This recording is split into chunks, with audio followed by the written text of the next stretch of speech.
What's happening, guys? Dylan here. I thought I'd do a video on how to reduce lower back pain without needing a gym. And if you're watching this, just comment down below if you would like a free trial on our lower back program.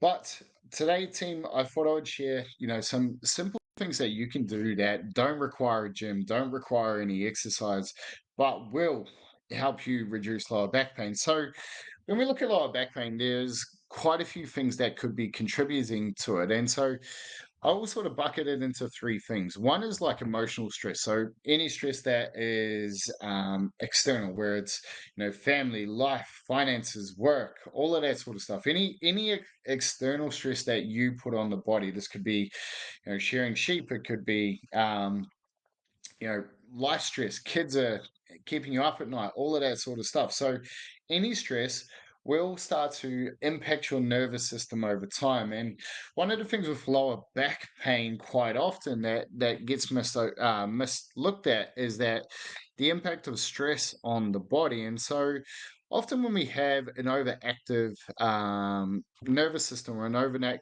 over stressed system, what we will have is a tightening of the body because the adrenal system is on all the time, which means that your flexor muscles are going to start to tighten up, and this can be a big contributor into you feeling tight and stressed. Okay, and so quite often people will hold that in the back. I know when I used to get a lot of back issues, anytime I had a huge amount of stress on, it was either within the first couple of days, within a week or two of that big stressful sort of event, my back would often show me that, hey, look, your nervous system, your mind, whatever you're thinking about right now that's causing a lot of stress is starting to show on the body.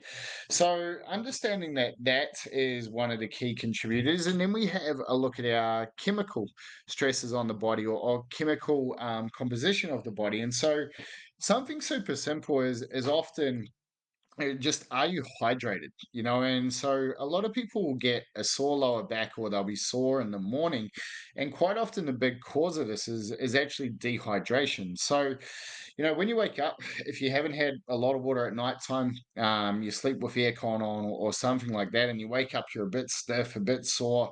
One of the best things you can do straight away is just add 2 to 3 big glasses of water in the morning, and increase your hydration.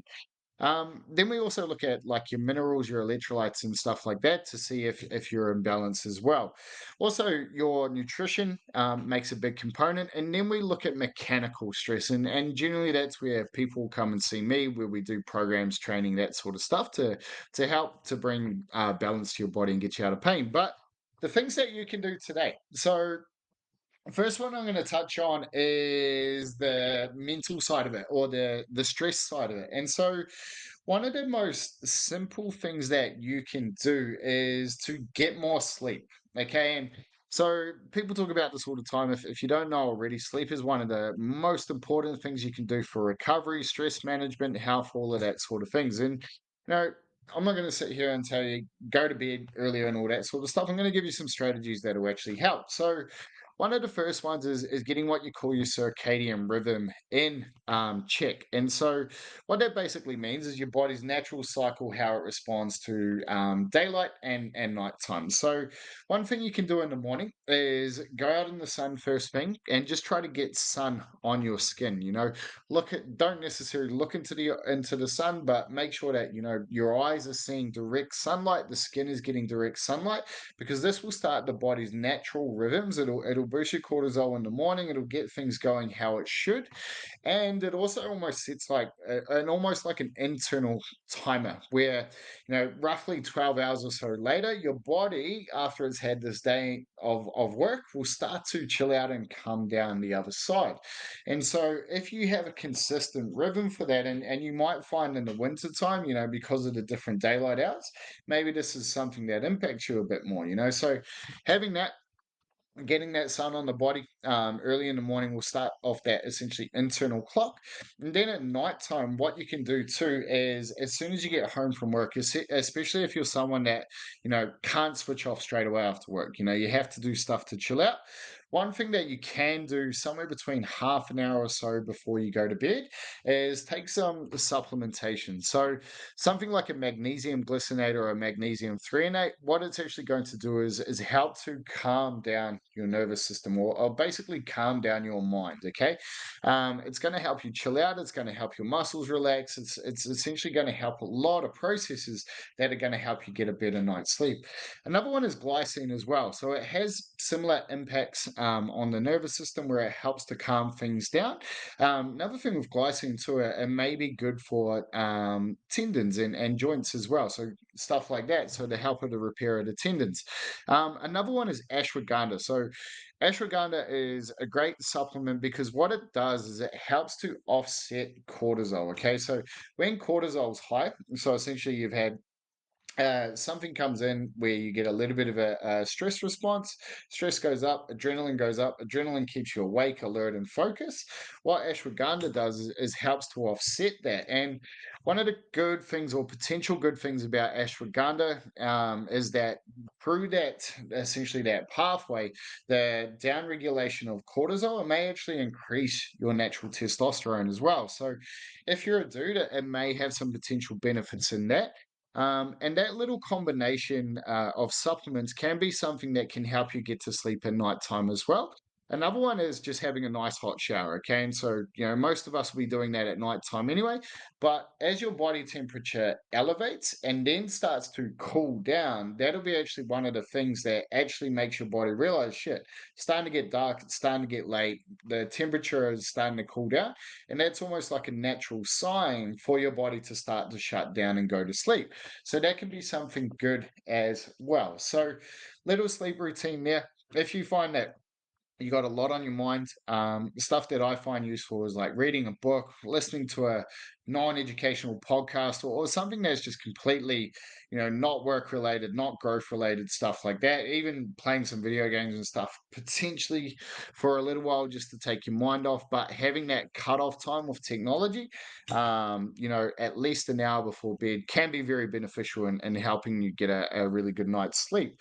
Um, the other thing is just stress management is something as simple as going for a walk, and this has a couple of pronged effect. So one of the things with lower back pain is that when you go for a walk, what you essentially do is you floss the spine. So you get movement through the spine, you get movement through the hips, and what that essentially does is bring blood, nutrients, and starts to remove some of the waste products, and it starts a healing process as well throughout the body or anything that's moved. And so going for a walk after work can be another great way to, one, calm down the nervous system. Just use a bit of breath work. So you can breathe in through your nose for 4 seconds, breathe out for 6 seconds. That will start to slow down your nervous system as well, which once again is going to reduce stress, going to help you sleep better. It's going to decrease the stress on the system.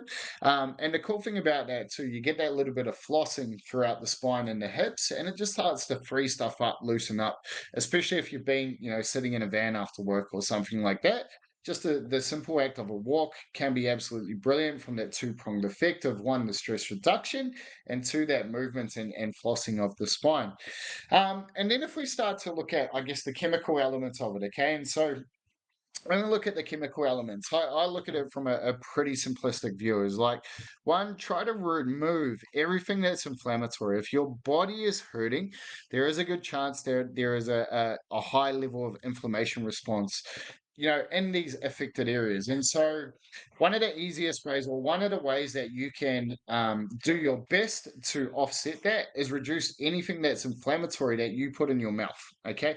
So alcohol should be gone. If your back's sore, get rid of alcohol. It's going to be one of the easiest ones that you can take to reduce the inflammation in your body. It's also going to help with the recovery and repair. A lot of stuff that goes on inside of the body, and increase, like, improve, including stuff that goes on with the liver and things like that to help repair the body, is absolutely critical. So removing alcohol, number one thing, get rid of it, and then you'll reduce the inflammation. You're going to reduce pain in the body as well. Inflammatory foods, try to get foods that reduce inflammation in the body.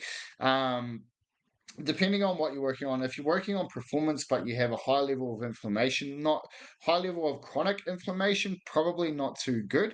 But having lower inflammatory foods, basically good, healthy, clean foods, is probably a good thing for you. So making sure that that's there.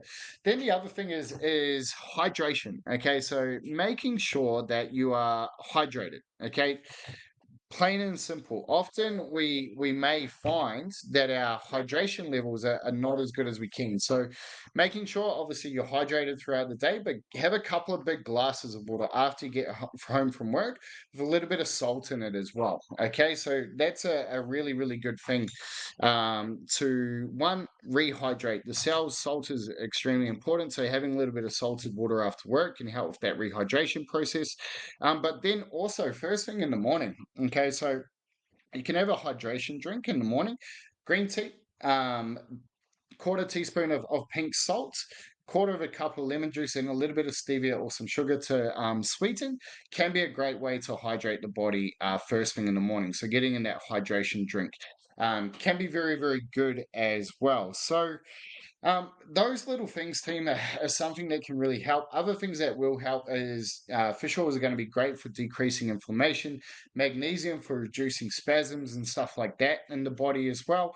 Also, increasing things like vitamin D to improve your immune response can be absolutely helpful as well. So, team, that's just a quick little thing here, relatively simple. Reduce stress, improve your sleep, which will help your recovery and your stress management.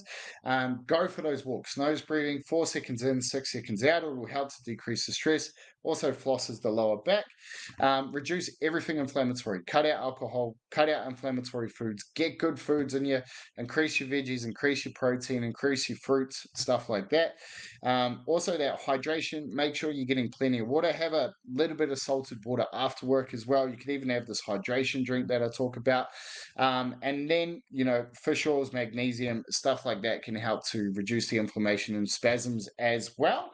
And walk a heap. Outside of that, if you're doing those things and you're finding you're still getting issues, then bringing balance back to the body with some training, with some mobility stuff like that, always going to help. All right, guys. I hope that helps. See you soon. Bye.